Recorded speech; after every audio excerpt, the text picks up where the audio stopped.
Ustadz, bolehkah bernyanyi tanpa musik? Kalau musik hukumnya haram jelas. Ijma ulama 4 mazhab menjelaskan bahwasanya musik hukumnya haram. 4 mazhab. Dan semua mazhab menukil ijma. Sepakat ulama. Dan kita tahu di antara sumber hukum Islam selain Al-Quran dan Sunnah adalah ijma.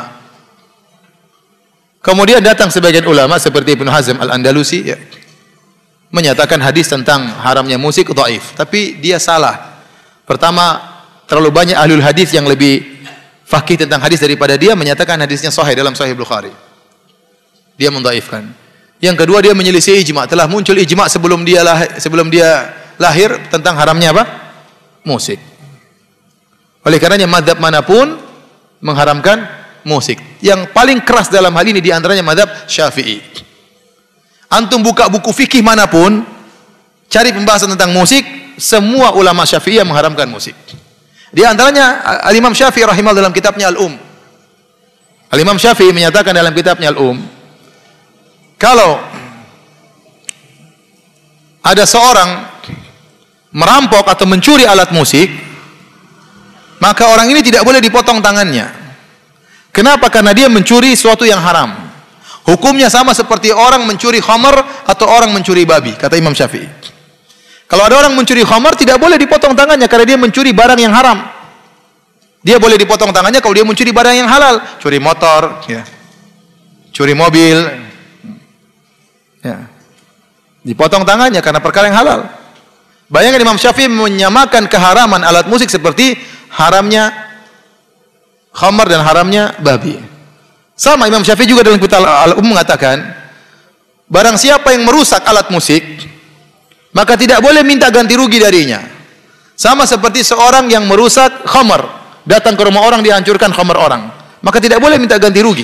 Meskipun dia salah, mungkin dia masuk dalam rumah orang salah, tapi tidak boleh minta ganti rugi gara-gara memecahkan khamar, karena itu barang yang haram. Di sini lagi Imam Syafi'i menegaskan keharaman alat musik seperti haramnya khamar dan haramnya babi. Bahkan yang paling keras adalah Ibnu Hajar Al-Haytami, salah seorang ulama besar dari mazhab Syafi'i yang dijadikan patokan ulama Syafi'iyah mutaakhirin. Dia mengatakan, dia punya buku judulnya Az-Zawajir an Iktirafil Kabair, tentang larangan terhadap dosa-dosa besar. Dia sebutkan dosa besar pertama, dosa besar kedua, terus sampai pada dia sebutkan dosa besar sekian, yaitu mendengarkan alat musik, menyamainkan alat musik. Dia sebutin, dia anggap memainkan alat musik adalah dosa besar. Ada khilaf di kalangan orang ulama Syafi'iyah, apakah memainkan alat musik dosa besar atau dosa kecil? Namun yang rajih adalah dosa besar, sebagaimana dirajihkan oleh Ibnu Hajar Al-Haytami. Makanya saya katakan musik hukumnya haram, ya.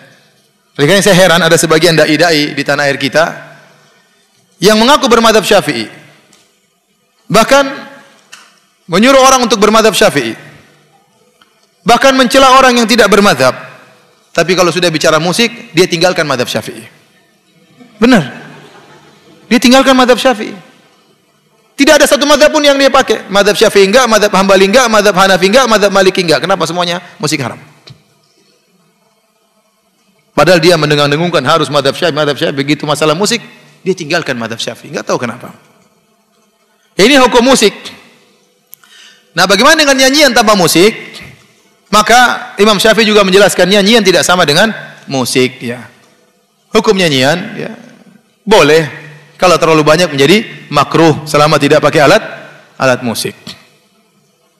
Hukum asalnya boleh.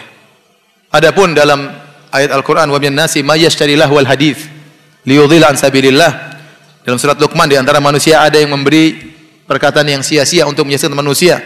Ibnu Mas'ud mengatakan, wallahi demi Allah innahu lagina, sungguhnya itu adalah nyanyian.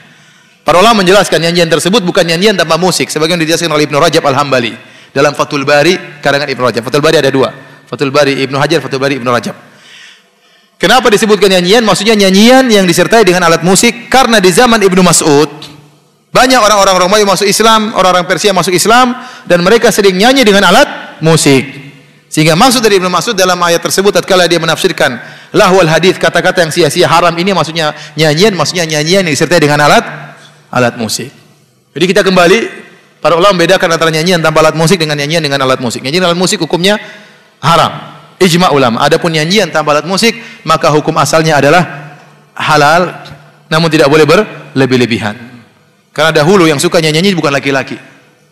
Yang suka nyanyi biasanya budak-budak wanita. Ya. Maka seorang lelaki tidak boleh sering bernyanyi-nyanyi. Saya katakan, bahkan nasyid-nasyid, saya juga ada hafal nasyid-nasyid.